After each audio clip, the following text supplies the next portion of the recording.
آپ کے سامنے آپ کو یاد ہوگا سمیع الرحمان شہید قصور کا ایک بچہ تھا، حافظ قرآن تھا، تراویحیں پڑھاتا تھا۔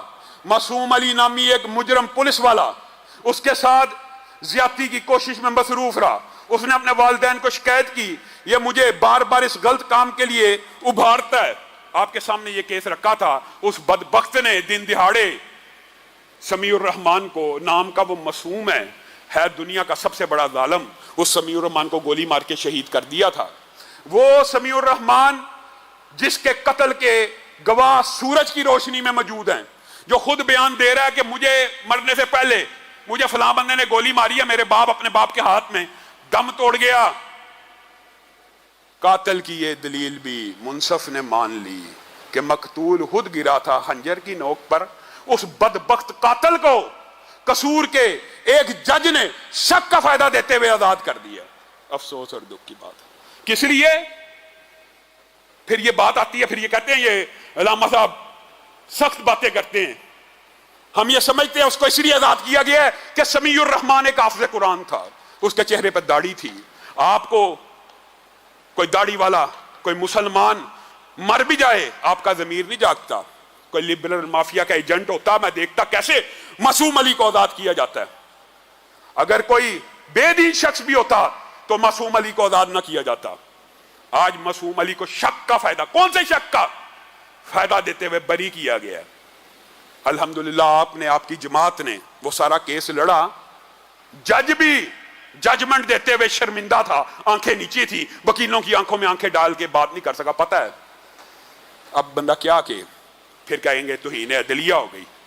کس طرح اس نے اس کو بری کیا۔ انشاءاللہ اس کیس کو بھی ہائی کورٹ میں دوبارہ اٹھایا جائے گا، لیکن آپ ساتھیوں نے بھی میڈیا کے اوپر اس طرح کے بربریت اور ظلم والے کیسز کے اندر ہمارے ساتھ آواز کے ساتھ آواز اٹھانی ہے۔ اور آج کل معیشت کا رونا ہے ہر جگہ، جی معیشت تباہ ہو گئی۔ اور معیشت تو تباہ ہونی ہے جب تم اللہ کے حدود کو، اللہ کے نظام سے اس طرح بغاوت کرو گے۔ یہ سمیع الرحمان کے قاتل کو قصاص کے طور پہ پھانسی پہ لٹکاؤ، آسمان سے بھی رحمتوں کی بارش ہوگی، زمین بھی خزانے اگل دے گا۔ اپنے بھائیوں سے افغانستان سے سبق سیکھ لو۔ کیا ان کے پاس معیشت، کون سی سٹاک مارکیٹ ہے، کون سے ایسٹس ہیں، کون سا زر مبادلہ ہے؟ آپ کو شرم نہیں آتی؟ ان کا جو 1 روپیہ ہے پاکستانی 2.5 روپے سے اوپر چلا گیا ہے، اتنی پسماندہ معیشت کے باوجود۔ کس لیے؟ کیونکہ وہ غلام نہیں ہے۔ اس لیے کہ IMF کا بندہ آیا ہے، انہوں نے اس کو کھانا کھلا کے کہا چلے جائیے، ہمیں آپ کی ضرورت نہیں ہے۔ ان کی معیشت کس بنیاد کے پر مستحکم ہو رہی ہے؟ اگر دنیاوی اعتبار سے، دنیاوی اسباب سے دیکھا جائے، وہ ایک فیل معیشت ہے۔ آپ کے نزدیک، گوروں کے نزدیک، آپ کے نزدیک فیل معیشت ہے۔ اس معیشت فیل کیا ہے؟ 1 روپیہ پاکستانی 2.5 روپے سے اوپر ہے۔ آپ کو کچھ اپنی اداؤں پہ بھی غور کرنا چاہیے۔ آپ یہاں بھی، اس ملک کے اندر بھی، آپ نے سعودی عرب اور خلیج کے ممالک کو نہیں دیکھا، انہوں نے اللہ کی حدوں کو صرف قائم کیا، آسمان سے بھی رحمت برسی، زمین نے اپنے خزانے اگل دیے۔ آپ بھی ایک مرتبہ آزما کے دیکھ لیجئے، آپ کو پتہ نہیں کس نے روکا ہوا ہے۔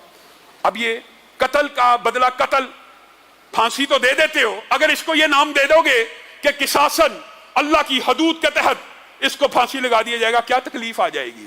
صرف اسلام سے چڑھ رہا ہے، صرف اسلام سے۔ یہ اللہ کرے کہ ان کے دلوں میں ہماری باتیں اتر جائیں اور پاکستان کے اندر بھی اسلام کا بول بالا ہو جائے۔ اللہ کی قسم پاکستان کی معیشت بھی تبھی ترقی کرے گی جب اسلامی نظام معیشت کو اپنایا جائے گا۔ اور ہم جیسے طالب علم اسلامی معیشت کے بنیادی حد و حال جانتے ہیں، آپ چاہتے ہی نہیں پاکستان میں اسلامی معیشت آئے۔ آپ اگر کوشش کریں تو یہ معیشت بھی دنیا کی بڑی معیشتوں سے آگے نکل سکتی ہے۔